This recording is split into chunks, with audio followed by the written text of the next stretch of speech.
भवसिंधू म्हणजे काय? भवसागर. भवसागर म्हणजे काय? संसार रूपी हा भवसागर आहे.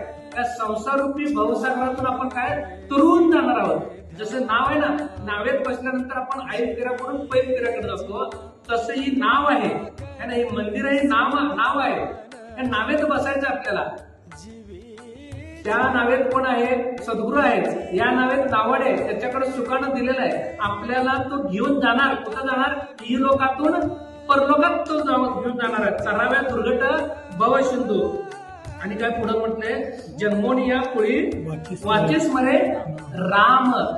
जन्मोनिया कुळी. मग बघा, तुम्हा मला पुरुषांना 21 कुळाचा उद्धार होण्याचं सामर्थ्य दिलेलं आहे. किती? 21 कुळाचा उद्धार होण्याचं सामर्थ्य दिलेलं आहे. आणि स्त्रियांना हाच भाग 42 कुळाचा उद्धार होण्याचं सामर्थ्य दिलेलं आहे. का 42 कुळाचा? एक स्त्री जर परमार्थ केली ना, तर 42 कुळ उद्धारतात.